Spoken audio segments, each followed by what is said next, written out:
May batas ho tayo eh. Oo nga. Di ba? Mayroon tayong malayong pamamahayag, pero meron hindi ho absoluto yun. Hindi absolute yun. Lahat ng kalayaan na yan. Kailangan i-enforce lang natin yung batas. Nilang Kung gawin. anong dapat nila maging opinion, di ba? Mukhang mali yun. Mali. Parang diktadorya na yung Yan. ating ginagawa. No? Marami na magagaling din pala Yes. na mamamahayag Oo. na hindi man nakapagtapos ng journalism, hindi man lang nakapagtapos ng broadcasting, kagagaling. Kapag tinatalakay na ito sa Kongreso, huwag tayong tutulog-tulog sa pansitan. Di ba? Alam naman natin ang sitwasyon dyan sa Naiba. Kongreso. Biglang may naiiba, napikit ka lang sandali, iba na yung lumabas. Pagpahinay na natin yun.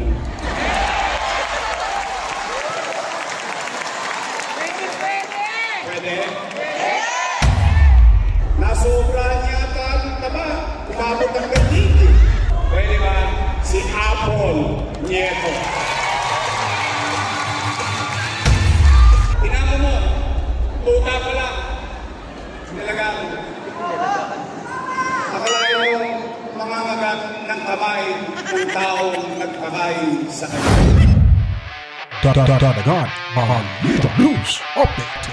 Dadagan Balita. At sa amin, nakapag-harvest na kami. Kakatanim lang eh.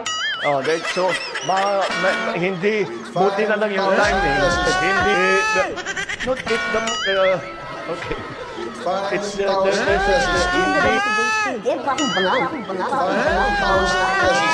Sa milyonaryo, sama-sama tayo, babago mo. Para maging milyonaryo. Dadagan Balita. Alright, welcome back mga kabalitaan. Kamusta ho ang lahat? Ano na po bang mga pinaggagawa ho natin? Welcome back na naman ho sa ating munting bahay, ang Danagan Balita Reaction Video News Update. At ngayon po ay atin namang pag-uusapan. Medyo mabigat ho ito ngayon dahil talagang yung isa sa pinakamayabang ho dyan, simpleng mayabang sa mayabang kapulungan, itong si Representative Chua ay balibalita ho natin na iluluwa na ho ng kanyang kadistrito. At ang ipapalit nila daw, sigaw pa nila, Apple Nieto. Wow! Ano na, parang kita-kita na natin yung tagumpay at parang makapaghiganti na ho yung taong bayan sa kanya mga kabalitaan. Anyways, pasasalamatan muna natin ho yung ating subscribers. Maraming salamat po ha. Meron na ho tayong 50,089 mga kabalitaan. Magsalam ho ng marami at salamat din ho sa inyong walang sawang panonood at pagtitiwala ho sa ating munting bahay mga kabalitaan. At ganun pa rin ho, kahit umabot na ho tayo ng 50,000 sa ating pakikiusap sa inyo, nahilingan ho natin na sana bago ho mangyari or gaganapin ang midterm elections ay makakuha na ho tayo ng 50,000 mahigit. Subalit talagang napaaga ho ang ating biyaya mula ho sa inyo mga kabalitan. Maraming salamat ulit. At bago na naman ho matapos ang taong 2025, sana makakuha rin ho tayo ng mahigit pa na 100,000 subscribers mga kabalitaan. Anyways, sa ating mga kapatid na Muslim, assalamualaikum sa inyong lahat. Enjoy lang sa panunood mga kabitaan. At dito nga, pag-uusapan din natin itong mga taga Maynila, yung mga Manilenyo at ang saga ng mamamayan ay tila bagang naalarma ho. O di kaya parang may reaksyon ho sila patungkol ho sa panukalang batas na isusulong ho nitong si Congressman Badbers mga kabalitaan. Okay, papasalamatan ko ulit itong si Ma'am Amalia Ruiz. Ay hiramin ko po muna ang iyong binitawang salita or pangalan ni Congressman Robert no? Ace o Robert? Basta Robert Badbers mga kabalitaan. Sabi niya yun parang gusto sa talinga ho natin. At yun nga, parang babantayan ho ng saga ng mamamayan ang magiging hakbang ho nitong pagdinig sa TRICOM, lalo na ho itong si Badbers, kung ano ho yung kanilang magiging hakbang ho. Kasi pag nakatulog ho tayo, pag hindi natin ito pinapansin, baka pag mulat sa ating mga mata ay magugulat, mabibigla na lang ho tayo. Kaya panoorin nyo maya-maya ho dyan mga kabaitan. Pero bago pa po ang lahat mga kabaitan, ay sa lahat ng mga pumirma ho na mga kongresista laban ho sa impeachment laban kay VP Sara Duterte, pakatandaan niyo po ho yan ha. Itong si Barbers mga kabitan ay ano na pala to, no? Last term niya na pala. Itong si Paduano last term na rin po at yung ilan last term na rin, pati na rin si Dan Fernandez, Mr. Attorney Google mga kabaitan. Tatakbo siya ng gobernador, parang kulilat na ho siya dyan sa Laguna.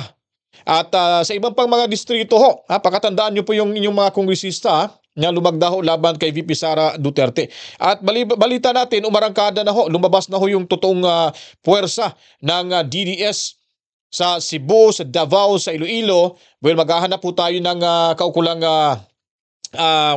supporting documents o kumbaga video na para mapapanood ho natin sa inyo dito mga kabaitan bago ho natin tatalakayin ho yan. So ngayon naman po sa mga kongresista ay talagang mga walang hiya ho ito sila. Dahil nagpapagamit ho sa puwersa na dinikwat ho nitong si Tamba. Mantakin nyo po, pera ng taong bayan ay pinamimigay, pinamumudmud ho, dinadaan sa ayuda para lang pumirma itong mga mukhang pera ding mga kongresista, mga kabalitaan. O, para hindi na tayo dakdak ng dakdak ho dito mga kabalitaan, sa bagay, ito, ibibigay ko na sa inyo, panoorin nyo ito mga kabalitaan. Pakinggan nyo ang sigaw ng bayan. Sa harap ng panlilin lang kami lumalaban.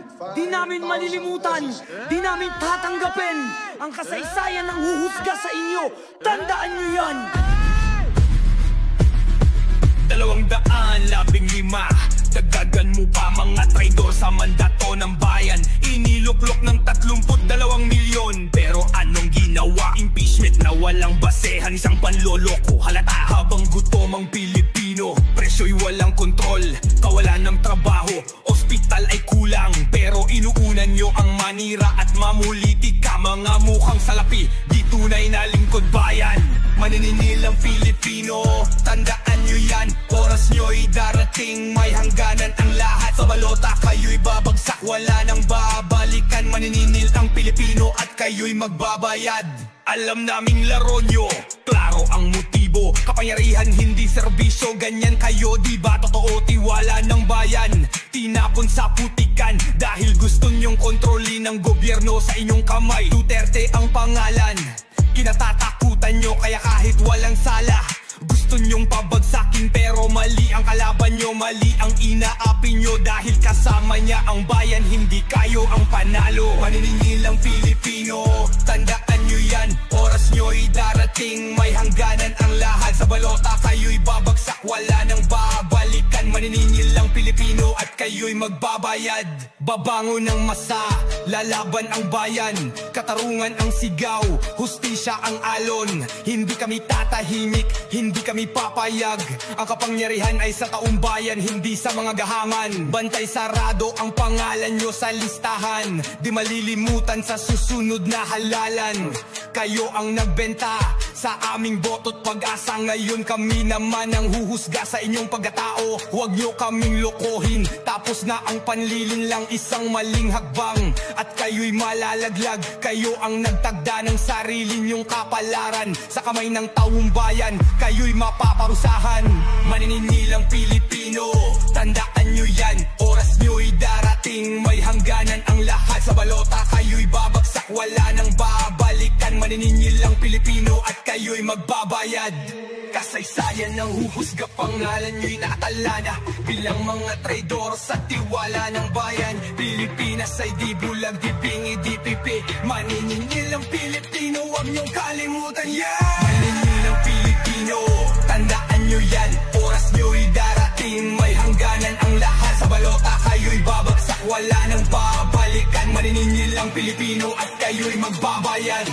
Kasaysayan ng huhusga, pangalan nyo'y nakatala bilang mga traidor sa tiwala ng bayan. Pilipinas ay di bulag, di pingi, di pipi. Maniningil ang Pilipino, huwag nyong kalimutan yan. Oh, oh, oh, yeah, yeah, yeah. Listen up now, truth must play. Taxpayers' money they give away, But whose hands hold the strings today? They call it aid, they call it care, but the speaker's game is far from fair. 7 millions for loyalty. Alright po, magbabalik ko tayo mga kabitan. At ngayon po ay medyo parang napakasarap po pakinggan yung mga bagay-bagay na ang lahat ng mga kababayan natin ay namulat na sa katotohanan mga kabalitaan, dahil nga po ay sila ay atat na rin at lumalabas na sa kanilang lungga at nagpapakita ng suporta ho sa ating pangalawang Pangulo, si Inday Sara Duterte mga kabalitaan.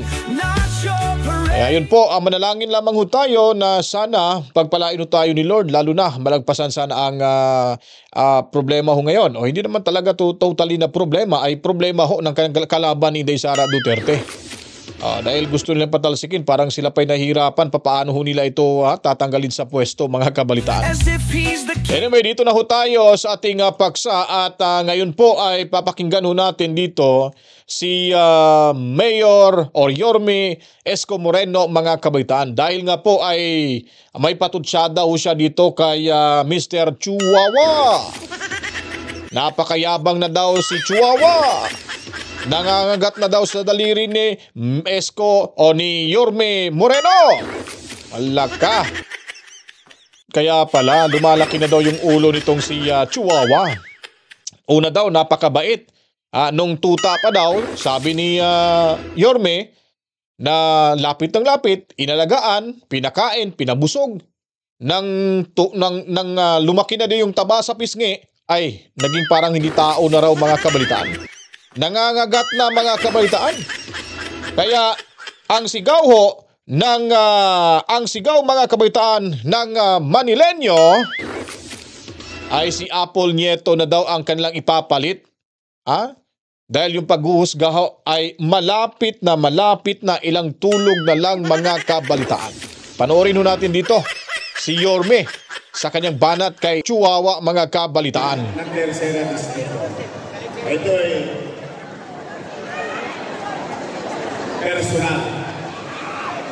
personal kong hiling sa inyo. Naalala ninyo,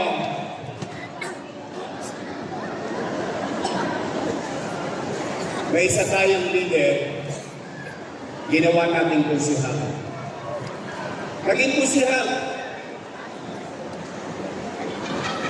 Tinapos pa natin ang termino niya, maging konsihal. Ipinalit natin yung atin niya na konsihal. Pinagpahinga natin yung atin niya, kinuha natin sa gobyerno, ipinalit natin siyang konsihal. Pagkatapos nun, ginawa natin siyang congressman. Naalala niyo? So madaling salita, anuman ang tagumpay na nakamit niya, anuman ang kalalagayan niya, ngayon, tayong lahat, naging bahagi noon. Tumulong tayo sa pangarap niya na maging congressman. Tama, mali? Kasama ko ba kayong tumulong doon? Talaga? Napuyal din kayo? Nahirapan din ba kayong ibenta siya? Pero nanalo siya. Tama, mali? Ngayon, nandiyan na yan. Ano sabi ko kanina? We move on. Kung kaya nyo at nagawa nating lahat para sa Kanya, pwede ba akong pakiusap? Pagpahinay na natin yun.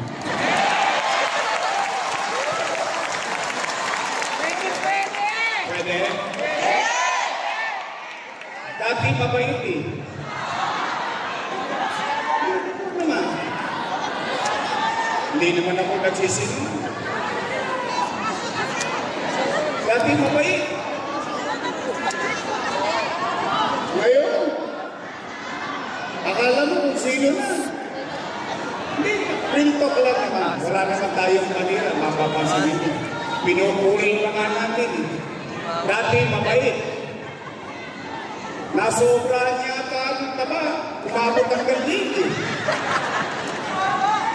Pwede pagpahingayin na natin yun. Promise? Talaga?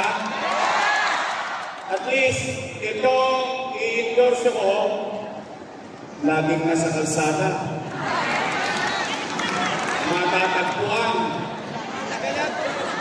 At hindi sa lahat, magaling mag-concert. Okay, basta tayo, nakatulong tayo dun sa isa. Hindi naman pwedeng ituloy yun. O ngayon, ang tulong naman nating lahat, pwede bang makisuyo?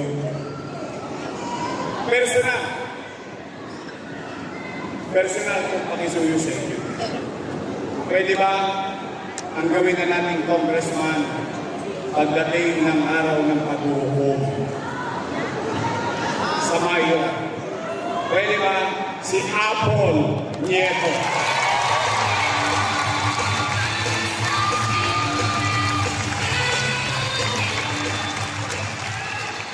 Total, nagawa niyo sa kanya. Pwede ba natin gawin kay Apple? Promise? Talaga? Wala nang pinakamasayang araw ko pag pinagmakasyon niyo yung isa. Ang katwiran ko simple lang. Alam niyo, ito real talk lang. Real talk lang. Yung aso, pakainin mo. Diba? Tinamo mo. Tuta pa lang. Talagang akalain mo mangangagat ng kamay ng taong nagpakain sa kanya. Kung yun nagawa sa akin, sino kayo? Paano pa kayo? Ako real talk lang. Kaya yan, sa akin, personal ko yan kahilingan sa inyo. Gusto ko makilala ang mga congressman. Gusto ko sumikat sila. Gusto ko umangat sila, pero ayoko maging mayabang sila. Ayoko maging mapangapi. Tama na yung ikaw ay matigas. Kasi pinaglalaban mo yung tao. Pero pinaglalaban lang nila or medyo. Kaya pag nagkabigayan na ng akak, tanggapin nyo. Pag nagbigay na ng AX, tanggapin nyo. Pag may tumat, tumarin nyo. Sayang nyo. Ha? Promise? Nakuha nyo na. Nakuha nyo na. Yung provecho. O share nyo sa pagkanak ninyo. Sabihin nyo galing kay Apple Nieto.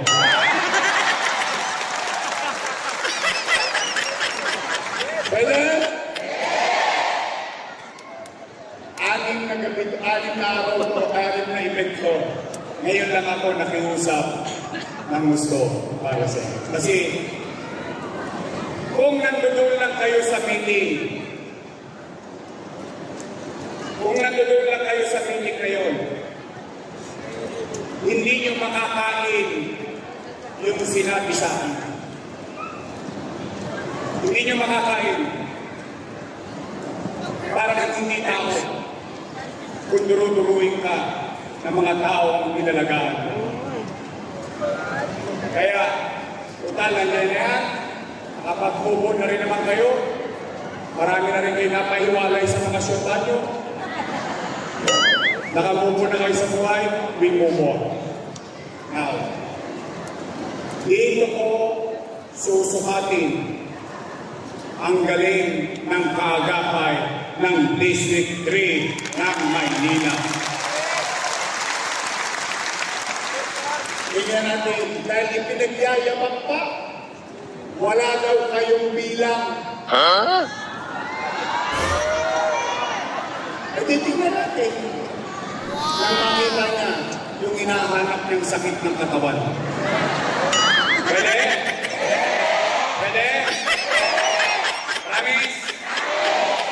umaasa ako. Uulitin ko ang ating congressman, Apple Nieto.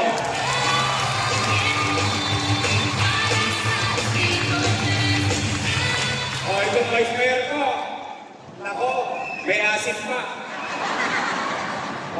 Siya ay graduate ng Lasal. Opo, political science. So she knows the job.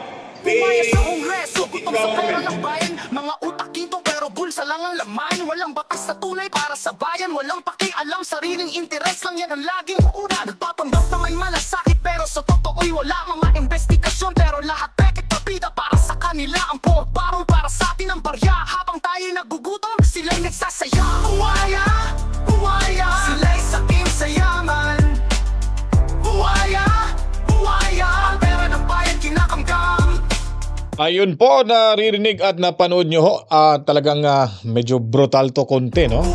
Yung buwelta ho nitong si Yorme Moreno. O nga naman, sino bang hindi masasaktan? Pinakain mo, pinabusog mo, pinataba mo. Pati yung taba napunta na dito sa may bandang pisngi. Ngayon talagang mangangagat na mga kabalitaan. Talagang ulupong na ulupong mga kabalitaan. Yun ang description dyan ni Yorme mga kabalitaan. Kaya hindi natin maasahan sa panahon ngayon dahil nga yung kanyang sariling amo na si Yorme, itong si Chua ay si Yorme na nagsabi na kinagat yung kanyang mga kamay. Kumbaga hindi na ho naniniwala, hindi na ho nakikinig. Tayo pa kayang ordinaryong mamamayan mga kabalitaan? Tama ho yung sinabi. Kaya dalang-dala na ho yung mga Malinenyo or Manilenyo rather na kung saan ay ayaw na ho talaga nila. Itong si si Chihuahua mga kabalitaan. Gusto na nilang ipalit si Apple Nieto. Siyempre bago naman. 'Di ba? Para at least hindi na ho mabawas-bawasan yung mga abusado diyan sa kamera. Mabawas-bawasan yung mga buhaya diyan sa kamera. At mabawas-bawasan yung kanilang mga kayabangan diyan sa kamera mga kabalitaan. Ngayon naman ho ay tutungo tayo dito sa saganang mamamayan mga kabalitaan. Manood ho kayo dito ha. Okay. Manood ho kayo dito mga kabalitaan kung saan po ay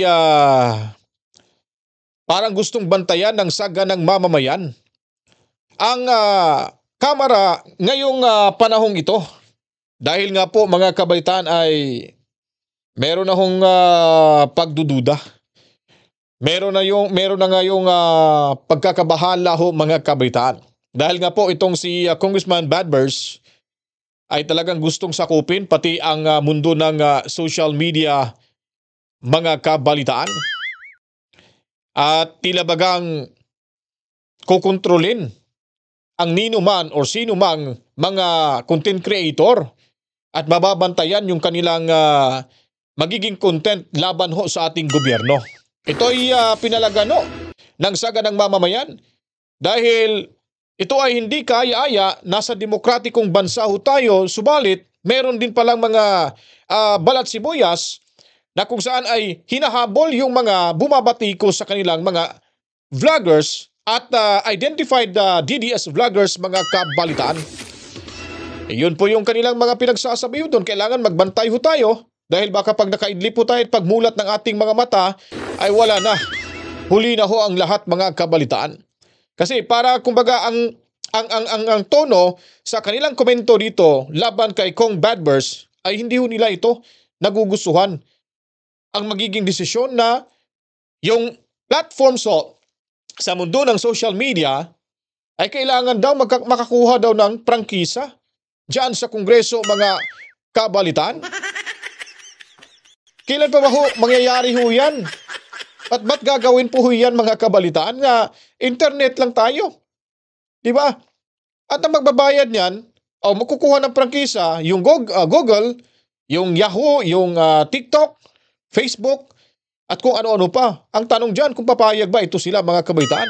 Baka ito na ang magiging dahilan ho, pag pinipilit ito ni Congressman Badbers, na baka i-withdraw ho nila yung access ng mga Pilipino para sa paggamit ho ng Google, ng YouTube, Facebook at kung ano-ano pa. Baka mabihay na ho tayo.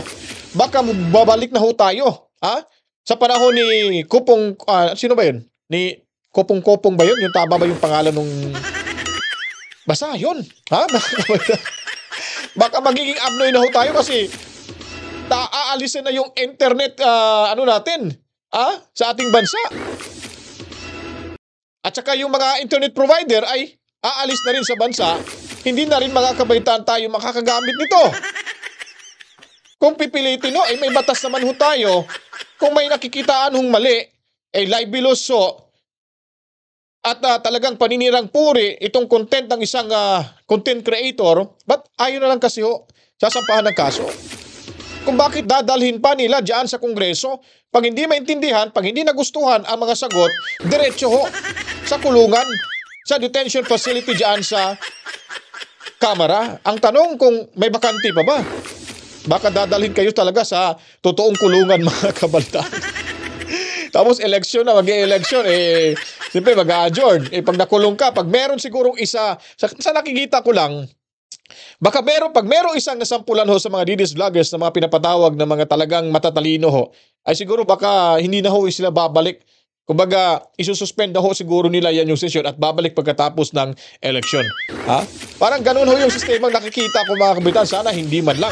Dahil si Barbers nakikita natin galit na galito sa mga sinasabi nilang inakusahan niyang bayad na mga vloggers mula sa Pogo at sa narco politicians, mga kabalitaan. So heto po, pakinggan at panoorin natin ang saga ng mamamayan. Yung kanilang mga komento patungkol dito sa aksyon or hakbang na gagawin ni Kong Badbers, mga kabalitaan. Nasaan na ba yon? Meron kasing panukala si Congressman Robert Ace Barbers dun sa mga naging siya chairman ng TRICOM at dun sa pagdinig kahapon, isa sa lumutang na panukala ay panahon na raw para magkaroon ng prangkisa, franchise. Kuya Benny o mga vloggers, influencers ng ginagawang hanap buhay ngayon ay ang social media. Pakinggan nyo po ito at pwede kayo mag-react. Sapagkat mukhang panahon na raw para ang mga vloggers ay magkaroon ng prangkisa. Seryoso ba talaga? Tinawanan lang Totoo ba yan? Yun nga ang iniisip kong mabuti. Meron ba tayong voice clip nito o ano? Sabi niya, I think it would be best if these social media platforms secure a legislative franchise in this Congress. Yun ang internet, di na lang mabigyan ng prangkisa. Gaya niya, nag-ooperate dito ang Facebook, nag-ooperate ang Yahoo. Ang daming kumpanya nag-ooperate dyan sa internet na hindi nga nila mabigyan ng prangkisa, na hindi nila ma-regulate. Yan pa kayang mga vlogger? Sa dami niyan. Paano mo ma-regulate yan? Baka naman yan ay lumabas na suppression of press freedom na naman. Yun na nga, iniisip ko dito. Alam mo, ako vlogger, influencer. Ako ba mag-a-apply ng prangkisa? O yung YouTube, Facebook, ang mag-a-apply ng prangkisa? Dapat yun Kasi sila yung may-ari nun. Alam mo, mag-a-apply ka ng prangkisa kung ikaw may control. Oo, tama. Kasi yun ang ngayon tatama ka. Tama. Kay mga istasyon ng radio TV, di ba? Gaya niya, YouTube. May control siya sa lahat ng content niya. Yung kailangan kumuha ng prangkisa. Pero bakit naman yung vlogger ang kukuha ng prangkisa? Ito, pakinggan natin yung balita para magkaroon tayo ng idea, mga kababayan. Isinusulong daw po ni Congressman Robert Ace Barbers ang isang batas na magpapataw ng prangkisa sa mga social media platform. Social media platform upang mapigilan ang paglaganap ng peking balita. Ayun, yung platform. Tama, yun. Yung Facebook, yung Twitter, yan pwede yan, gawa ng prangkisa. Di ba? Dahil nga naman, nag-ooperate kayo ng business dito sa Pilipinas. Nag-apply sa Pilipinas. Tapos, isipin mo, gaya nung minsan na nakokontrol na ng makakaliwang puwersa, yung Facebook. Ay, totoo, no? Diba? Tama, pati yung fact-checking nga, makakaliwa ang may hawak. Kasi ngayon, aminin natin o hindi, ang Makabayan Black na wala na sa Congress, unti-unti na nawawala, di ba? Eh mukhang isa sa mga pinapasok nila ngayon ng social media. Yes. Di ba? Ang problema, yung mga fact-checker natin dati, yung banat sa gobyerno, hindi nila pinipigil. Yes. Pero yung gobyerno, pag gumante, yes. putol agad yun. Kaya lumalabas na yung gobyerno masama at mabuti. Yung kaliwa. Mukhang hindi ata tama yun. Ituloy ko po ha. Ayon po kay Kong Ace, ang hakbang na ito ay magbibigay daan sa tamang regulasyon ng mga platapormang ito sa bansa. Sa isang pagdinig po kahapon ng TRICOM, sinabi ni Barbers na nais nilang tiyakin na hindi lamang ang mga plataporma ang kumikita, kundi pati na rin ang pamahalaang Pilipino. Ano ha? Dagdag pa niya, kung ang mga plataporma ay may prangkisa mula sa gobyerno, magiging saksi sila sa mga regulasyon at patakaran na ipatutupad sa ilalim po ng batas. Sa pagdinig, pinanong po ni Kong Barbers ang kinatawan ng YouTube tungkol sa aspeto ng pananalapi ng social media. Sabi niya, ayun, nabanggit na natin kanina ha, ayon naman kay Attorney Yves Gonzalez, ang YouTube ay nagbabayad po ng buwis sa Bureau of Internal Revenue, BIR. Milinaw din niya na ang mga lokal na entity tulad ng Google Philippines ay hindi direkta nagpapatakbo ng YouTube. Kaya't ang buwis na binabayaran nila ay para lamang sa lokal na entity at hindi sa kita mula sa patalastas po ng platform. Ang mga hakbang na ito ay bahagi daw po ng pag-isikap ng mga mababatas tugunan ang issue ng disinformation at peking balita sa social media. So, ang gusto ba ni Kong Ace ay yung mismong platform. Yung YouTube, yung Facebook, yung Yahoo, yung mga yan, yung TikTok. Yun mismo ang bibigyan ng prangkisa. Ayun. So yung mga YouTubers, influencers, yung mga vloggers, bloggers, yung hindi mga sila vlogger, kukuha. hindi naman. Hindi. Pero kapag gano'n na nangyari, magkakaroon na yan ng accreditation ba tawag dyan? Accreditation ng YouTube ang magbibigay sa kanila. Okay, gaya niyan. Yung the mere fact na pinayagan ka ng YouTube na mag-post sa kanila, that's accreditation already. Kahit na wala kayong pirmahan, pinayagan ka na eh. Di ba? Binayaran ka pa. Kasi ngayon, mag-a-apply ka lang sa kanya, susundin mo lang yung mga requirements yan. Di ba? Pwede ka nang mag-YouTube live, Facebook live. Ayun.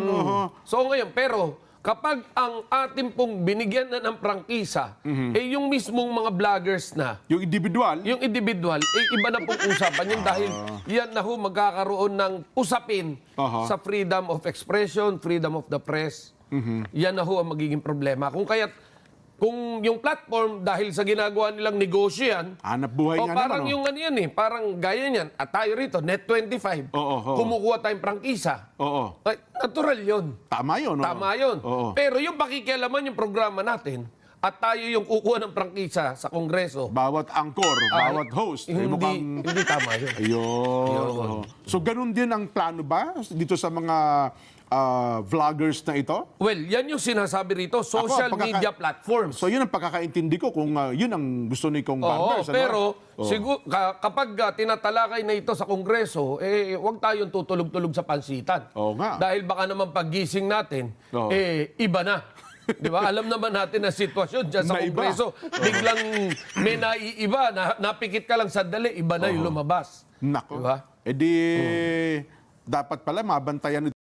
O nga po, ito, kukumentuhan ko lang po, itong Saganang Mamayan, kunyari lang, sila, nagka-programa ho dyan, may talagang may channel ho sila, local channel ho, mga kabaitaan, Net25, ito po. Kung ibig sabihin ba, kung ganun ho yung pagkakaintindi ho natin, ito palang mga angkors na to kasi lumilipad din to sa social media may YouTube channel din sila Sila rin ba hahabulin nito ni Barbers? Lahat bang nakakonekta ho sa social media accounts nila para mag-live sa programa nila maliban pa ho sa kanilang talagang local channels owned by that network, magbabayad din po ho ba ito? Ito kasi kumikita rin ito sila Di ba? Ang daming butas sa magiging panukala dito ni Ace Barbers, mga kabitaan. Kasi nga dami talagang aalma. Isa na itong saga ng mamamayan. Baka bukas makalawa, lalabas na ho yung mga komento ng mga talagang totoong komentarista sa radyo. Nako, baka babalatan ito si Barbers at kaliskisan ng ibang mga journalista, mga kabaitan. Yun ang posibleng mangyari ho pag talagang aabusuhin na talaga itong kapangyarihan ho nila at magagawa ho ng batas na hindi naman ho kaaya-aya talaga sa mga sa panahon ngayon, lalo na sa mundo ng social media, mga kabalitaan. Ito mabuti Yes. So kailangan natin kunin din natin ng atensyon ng KBP, ng National Press Club at ng iba pang mga organisasyon na bantayan ito dahil dito nakasalalay din yung tinatawag natin na freedom of the press. Pero sa totoo lang kasi, Kuya Benny, harapin natin ang katotohanan sa pag-usbong ng social media, biglang dumami ang mga broadcasters ngayon Tama. Broadcasters na, Pero, quote-unquote. If we will look at the positive side of it, marami na magagaling din pala na mamamahayag na hindi man nakapagtapos ng journalism, hindi man lang nakapagtapos ng broadcasting, kagargaling. Totoo. Diba? At sila yung nagiging instrumento ngayon sa mga tunay at tamang balita na marinig natin. Dahil alam naman natin, nakaramihan din sa mga media entity, merong mga kapitalistang nasa likod, mga milyonaryo na ang pinoprotektahan yung negosyo nila. Sariling negosyo. Diba? Totoo naman yan. Ngayon, if that is the situation, at least meron tayong mangilan-ngilan na nakapupuwing na nagsasabi ng tama at totoo. Pero ang problema, marami rin yung nagsasabi ng hindi tama at hindi totoo. Yun naman siguro. Kaya yun ang kailangan bantayan din natin. Ako naman, Kuya Ben, sa punto na yan, diyan naman siguro gumagana dapat ang freedom of choice. Tayo, bilang mga manonood, makapamimili tayo ng programa sa TV, sa radyo, na ating susubaybayan. Kung influencers naman, siguro mamili din kayo. Di ba? Tsaka, itong pansinin lang natin, sa ating pong mga tagapanood, bakit nagtitiwala sa ganang mamamayan ang ating mga tagapanood? Dahil nakita nila yung kredibilidad ng ating pagsasalita rito. At ng ating inihahayag na pawang katotohanan lamang. Walang takot, talagang sinasabi natin kung ano dapat sabihin, at paktual. Totoo. Okay? Yung iba naman, na nakikita nyo namang too good to be true. No? O imposible. Totoo. No?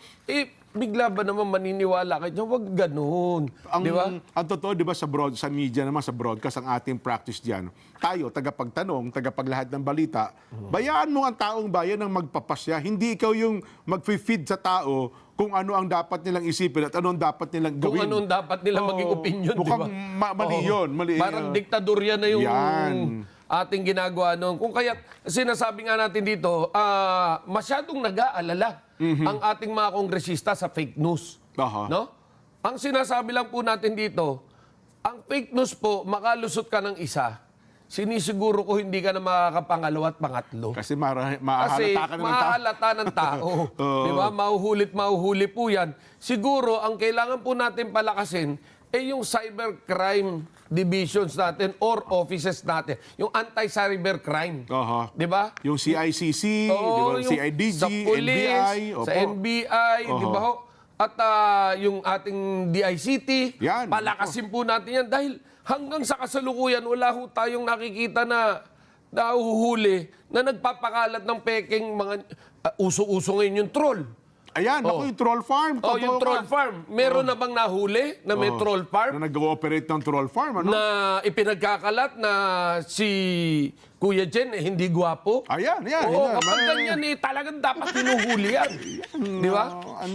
Wala silang katibayan dyan. Yun, di ba? Libelous yun. Yun, Ngayon, may nahuli na pero bang alam ganyan? nilang meron nun, Alam nung mga kababayan natin. May talaga. Ngayon, ang tanong po natin sa gobyerno, sinasabi nyo na may fake news. Ano ang ginawa nyo kontra fake news? Dadalhin nyo sa Kongreso? May batas ho tayo Oo nga. Di ba? Mayroon tayong malayong pamamahayag, pero hindi ho absoluto yun. Hindi absolute yun. Lahat ng kalayaan na yan. Kailangan i-enforce lang natin yung batas. Di ba? Hindi kailangan kada konting problema, kada konting kibot, kailangan dalhin na natin sa Kongreso at investigasyon kagad. Kapag sa Congress, grandstanding kasi nangyayari dyan eh. Hindi, well, in fairness sa iba, in aid of legislation, pero marami din po dyan sa mga yan ay talagang iba, grandstanding din naman talaga. So siguro, ang dapat yung dikdikin dyan, gaya niyan, ang PNP, ang mga enforcement po natin, bakit hindi nyo ipitin ang budget nila para lang gawin nila ang trabaho nila? Iyon ang pinakamaganda, di ba? Yes. Kapag gano'n na nangyari, o sige, huliin yan. Kailangan matigil yan. Kapag natigil yan, dadagdagan namin yung budget nyo para lalo lumakas ang ahensya nyo. Ganon dapat Kaya nga nalungkot tayo eh. Mukhang itong isa sa layunin para buuin ng DICT para palakasin yung ating yung proteksyon sa cybercrime. Di ba nga, ang Pilipinas, meron tayong tinatawag na firewall, di ba? Yes. Buti pa ang China, may Great Wall. Tayo, wala. Berlin Wall, meron na sila.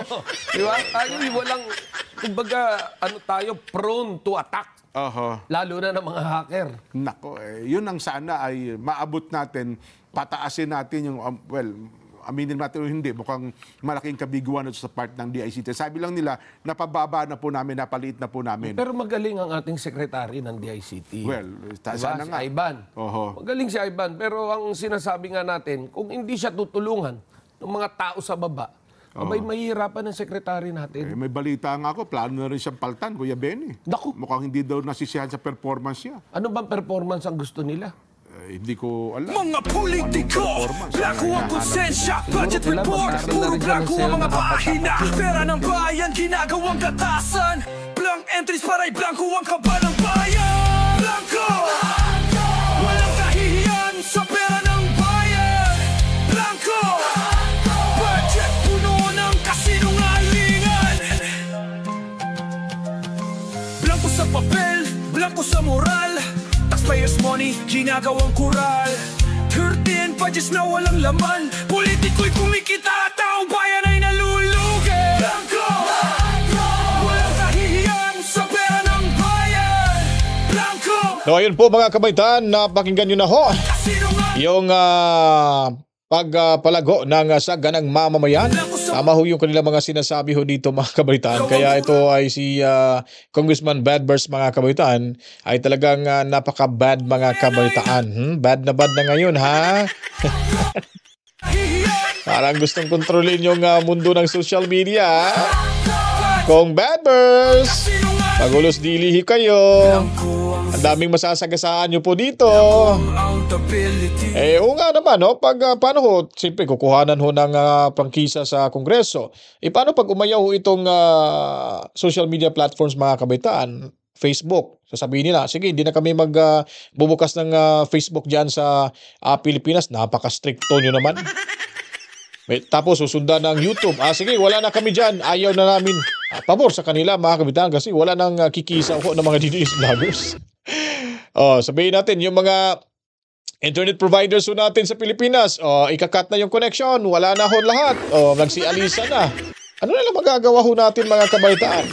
Lahat ng mga transactions ho natin sa gobyerno, kahit sa pribadong company or offices, ay internet ho yung pinag-aasahan ho natin dito dahil nandyan ho lagay lahat yung mga, kumbaga mabilis na yung transactions. Paano na yung Philippine Embassy, paano na yung airport at kung ano-ano pa pag aalis na ho yung mga internet providers ho natin dahil nga sa kanilang ginagawang hindi kaaya-aya ho mga kabitan dahil parang lumabas dito sa kanilang ginawang investigasyon ay pansariling interest lamang mga kabalitaan.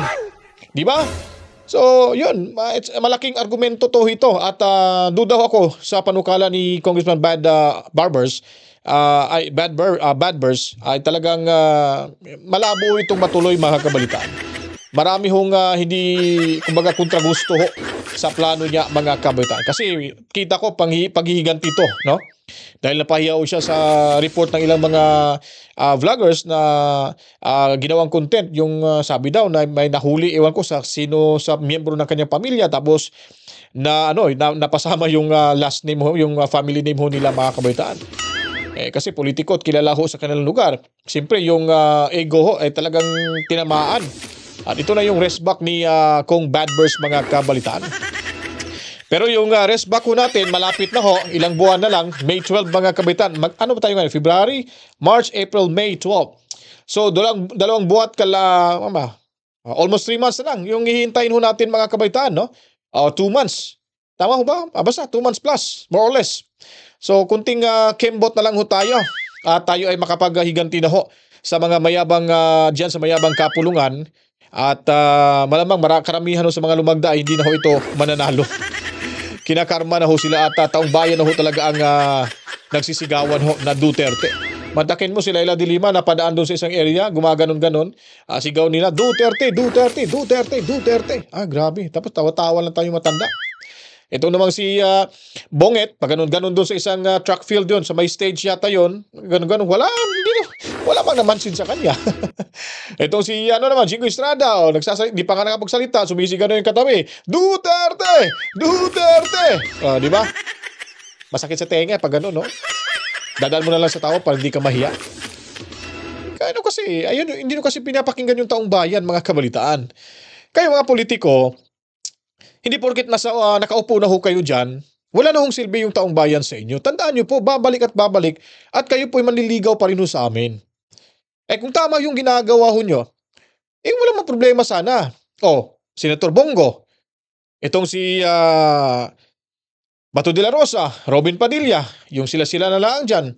Narinig ba kayong pambabatikos maliban sa mga bangag vloggers, mga kabalitaan? Di ba? Wala kayong marinig batikos na ganito yung siya magtrabaho, ganito ganon, di ba? Napakaswapang sa pera. Wala ho. Maganda kong performance nila kaya hindi sila binabatikos. Pero lang sa mga makikitid na mga utak ng mga bangag vloggers ay talagang babatikusin at gagawa pa ng istoryang hindi maganda. Mali-mali pa. Kaya sana, lesson learned na rin to sa mga politician ho ng ating bansa. Na pag nanalo na ho kayo, pag ibinuto ho kayo ng taong bayan, pag nakaupo na ho kayo, huwag niyo po silang talikuran agad. Huwag niyo silang kalimutan. At ipagpatuloy yung inyong komunikasyon sa kanila. Gaya na lang like for an example, itong impeachment. Ako, kongresista ako, representante ako, Kamara de Representante ako, sa distrito, kunyari, sa distrito ng Pluto. Siyempre, may mga ganung bagay, may mga issue na, awayan na sa politika. Pupunta ako doon, babalik ako doon sa Pluto, sasabihin ko yung mga constituente kong mga alien, mga kabalitaan. Alien! Ano bang gusto nyo gawin? May problema tayo sa baba. I-impeach nila yung pangalawang pangulo. Ano nga tayo? Mag-survey nga tayo. Kayo yun. Ano bang purpose ng mga kasamahan nyo din? May pinapaswelduhan kayo sa inyong distrito sa lokal nyo mismo. Hindi nyo inutusan na mag-survey kung payag ba kayo sasabihin, wala kaming oras kasi nandito kami sa kamera. Ba't ayaw nyo utusan yung mga taong na ando naghihintay sa iyo? Di po ba? Karapatan din na talaga namin malaman kung anong mga pangyayari dyan sa loob. At karapatan din namin na kayo ay magtanong sa amin para marinig nyo yung aming mga boses. Hindi yung boses nyo lang, tatalikuran, pag nakatanggap ng pera, kayo-kayo lang nakikinabang. Hindi na napupunta sa distrito. May proyekto man pero kakaunti lang.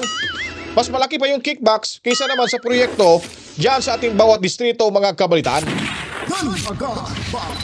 Kaya sa darating na halalan, huwag niyo pong kalimutan, mga kabalitaan, 8 diretso, siyam diretso pala. Siyam diretso ho sa Senado tayo, mga kabalitaan, kasi siyam na tayo ngayon, mga kabalitaan, di po ba? So, nararapat lamang ho, mga kabalitaan, na suportahan talaga ho natin si Sara Duterte at ipamumukha ho natin sa kanila na yung kanilang mga kabalastugan dyan sa Kamara ay hindi ho sila magwawagi ho dyan. Kapit bisig ho tayo, puwersa natin ay pag-isahin at sa halalan tayo babawi. Kaya tandaan nyo po, itong isang maikli lamang na binitewang salita ni VP Sara Duterte sa kanyang last press conference na God save the Philippines, mga kabalitaan. Ito ay talagang kailangan ho nating intindihin ito. Kasi pag sila ay nagkataon na manalo sa labang ito, sana kayo tayo pupulutin, mga kabalitaan. So God save the Philippines, kaya yun ay tutuparin ho natin sa pamamagitan ng pwersa natin na magkaisa tayo, na iboto yung karapat-dapat na maging senador sa darating na halalan. Nasa linyada ho ni Tatay Digong Duterte, PDP Laban ang siyam na senatorial candidates, mga kabalitaan. Kaya ipagpatuloy natin yung laban ni VP Sara Duterte God save the Philippines.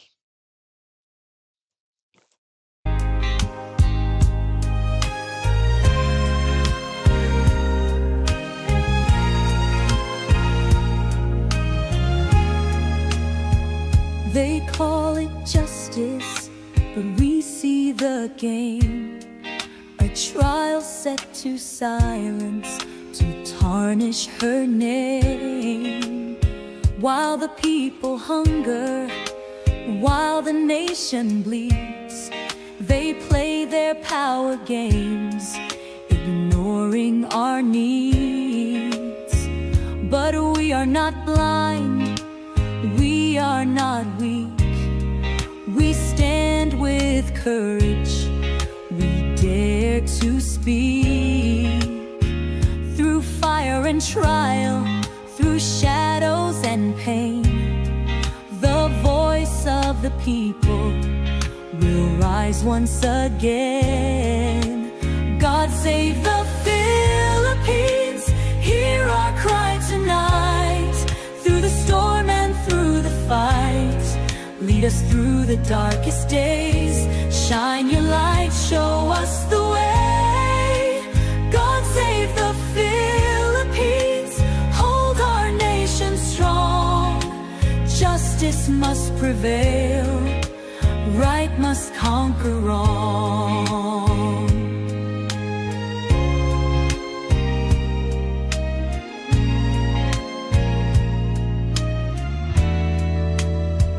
They fill their pockets, they feast while we crawl.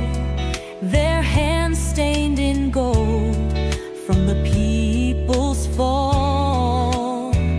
A budget of greed, a nation betrayed, yet they call it progress while stealing our fate. The air is thick with anger and fear. A nation stands on the edge, the breaking point near. Protests ignite, the streets filled with cries, as power-hungry men weave their web of lies. God save the Philippines, hear our cry tonight. Through the storm and through the fight, lead us through the darkest days. Shine your light, show us the way. God save the Philippines, hold our nation strong. Justice must prevail, right must conquer wrong.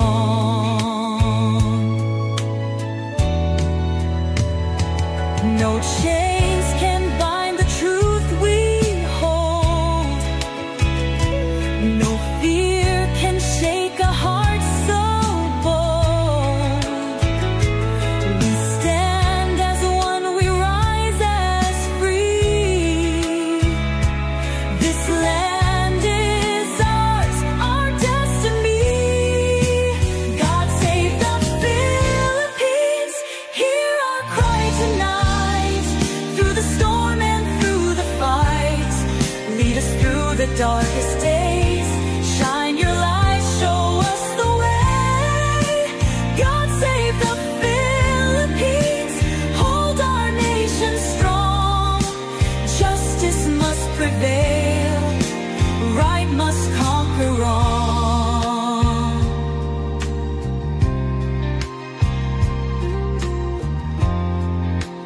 God save the Philippines, hear us when we pray. Through the trials, through the fray, guide us, keep us, make us see that truth and freedom shall all. Yo, speaker, may kinig ka, huwag kang magbulag-bulagan. Sa bawat sinabi mo bayan mo'y tinatapakan. Sabi mo boss, aming blind followers. Ngayon maririnig mo, galit na umaalo.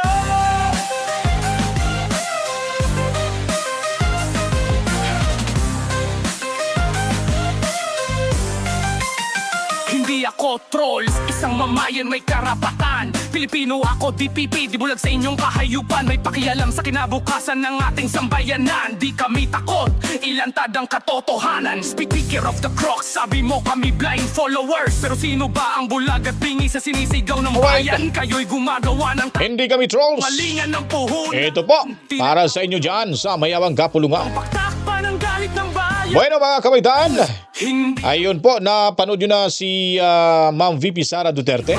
Di ba nakaka-touch po yung kanta ho? Ako'y butante, hiningian nyo ng boto. Sana po magugiho tayo sa labang ito. Limutan, kaming At ngayon naman po ay pasasalamatan muli natin yung ating tumaas na ho yung ating subscribers ngayon. Meron na ho tayong 50,097 subscribers. Maraming salamat ho mga kabalitaan. At kita-kits ho tayo sa susunod na content na naman ho natin. Ilang oras ang siguro oras, wag lang yung araw ha. Siguro mga 6 na oras babalik ko tayo. Wow, 6 na oras talaga binibilang ano. Well, salamat ho sa inyong lahat sa walang sawang panonood at suporta. Huwag niyo pong i-skip yung ads at mag-comment at damihan niyo po yung likes ng video ito. At the same time ho, mag-subscribe din, pindutin ang notification bell mga kabalitaan. Dahil tayo po ay magpapaalam na dahil may lakad pa ho tayo mga kabalitaan at babalik ko tayo ilang mga oras antabayanan niyo po sa ating pagbabalik dahil tayo po ay maglalahad naman ho ng komprehensibo, totoo at walang kasinungalingang balitaan at handa ho tayong ituwid yung mga baluktot na paniniwala sa ilang nating mga kababayan dahil yung programa natin ay tutulong sa mga walang kasiguruduhan sa kanilang desisyon mga kabalitaan. At matsalam din mga kabalitaan sa ating mga kapatid na Muslim. Masalam ho sa inyong lahat. Sa ating mga masugid na tagapanood, lagi ho yung Team Replay. Salamat din sa inyo. At yung mga silent viewers ho natin. At 50,097 subscribers. Matsalam again. At of course, ating mga moderators, mga kabalitaan. And hi, kaway ni Mami Rose and Daddy Berting and Toby Tobias dyan sa Cebu City, mga kabalitaan. Tayo ho ang kanilang parang naging medisina na ho sa araw-araw. Dahil nakakatulong ho tayo sa kanila na bumalik yung kanilang sigla, lakas sa pangangatawan. Dahil tuwang-tuwa ho sila sa atin na nanonood at gustong-gusto nila yung ating programa dito. Sa ating munting bahay, ang Danagan Balita Reaction Video News Update sa pamamagitan ho ng kanilang widescreen ng television nila. Matsalam ho sa inyong lahat. Ako po ay magpapaalam na mga kabalitaan. Matsalam again. To God be the glory. Ay, bago pa ang lahat. Babatiin ko muna, of course, bago tayo magtapos, ay babatiin din muna natin yung ating mga bagong bayani ng Pilipinas. Yung ating mga overseas Filipino workers. Mabuhay ho kayo at saludo ho kami sa inyong lahat. Luzon, Visayas at Mindanao, saan mang lupalop ng ating mundo na may mga Pilipino. Itong programa ay para sa inyo. To God be the glory. Mama, Chip Chip. Peace out. Gun agad, Papita.